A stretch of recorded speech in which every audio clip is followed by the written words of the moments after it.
Continuando a correção dos exercícios do capítulo 13 de Geografia 2, vamos para os exercícios contextualizados. Esse exercício nos traz, em dezembro de 98, um dos assuntos mais vinculados nos jornais era o que se tratava da moeda única europeia. Leia a notícia destacada a seguir.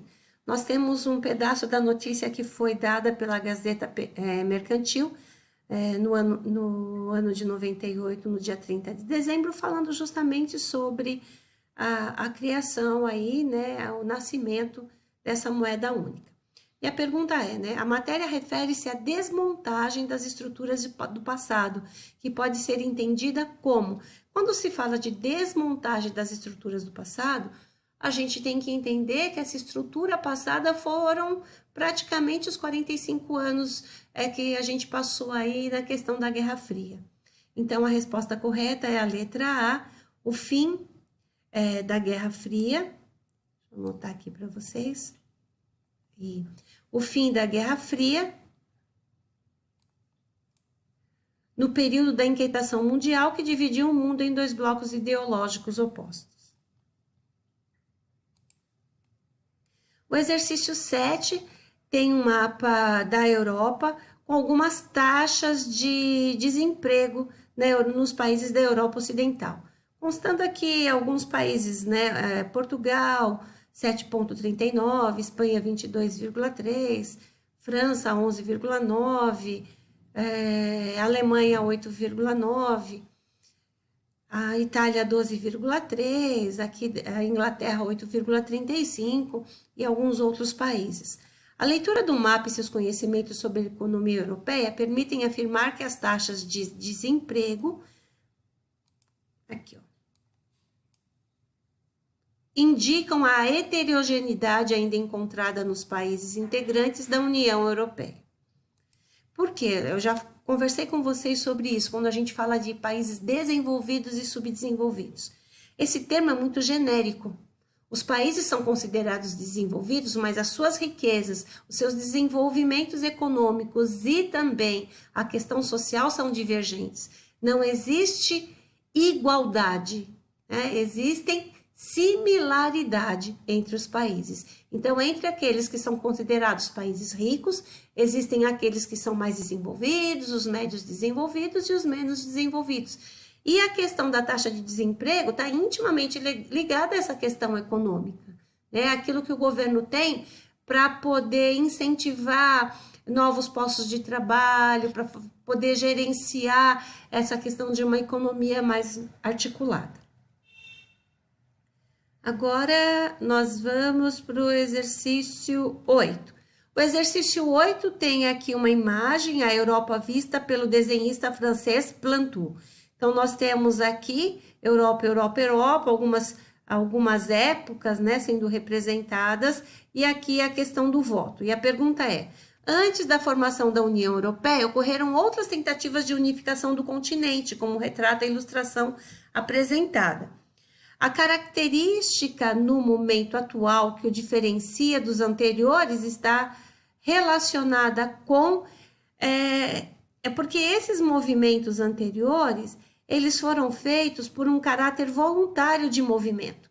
Não teve um projeto, uma situação atual como foi da questão da União Europeia, como expliquei para vocês. Foi logo depois da Segunda Guerra Mundial, onde a Europa estava devastada, a mão de obra estava escassa, muitas mortes, muitas áreas a serem reconstruídas. Então, a ideia foi, vamos nos unir para podermos nos ajudar. Claro que teve ajuda financeira dos Estados Unidos a partir do Plano Marshall, mas vamos entender que os países da Europa não iam desejar ficar muito tempo aí submissos às ajudas estadunidenses. Então, a ideia foi a unificação para poder crescer. E essa ideia não veio da população em si. Essa ideia veio sobre discussão do governo, uma coisa muito mais planejada.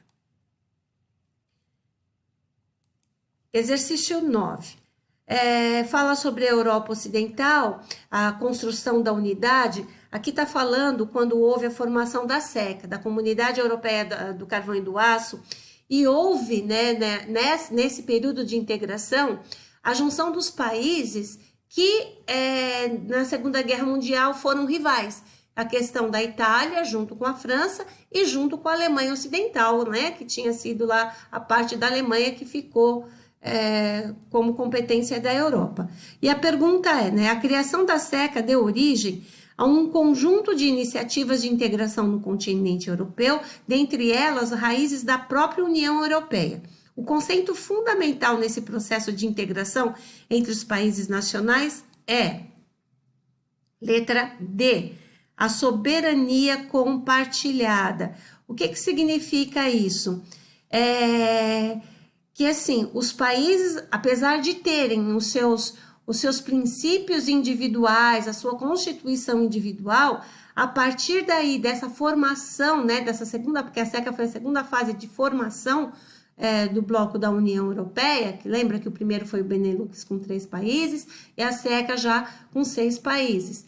E aí, isso mostra que não existiria um país soberano, existiria o poder compartilhado entre todos os países que, a princípio, estavam acordando em trazer ideias e projetos para a melhora econômica do continente.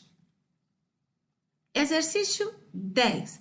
A figura apresenta diferentes limites para a Europa, o que significa que existem divergências em relação ao que se considera território europeu.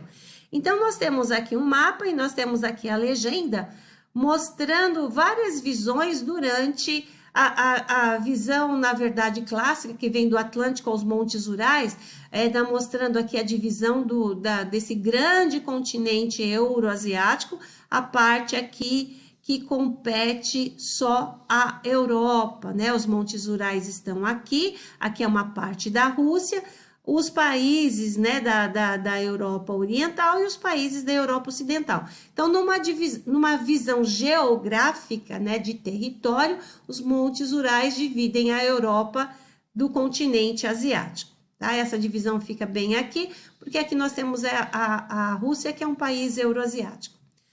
Visão ampla do Oceano Atlântico ao Oceano Pacífico. Então, do Oceano Atlântico ao Oceano Pacífico, toda essa área de influência.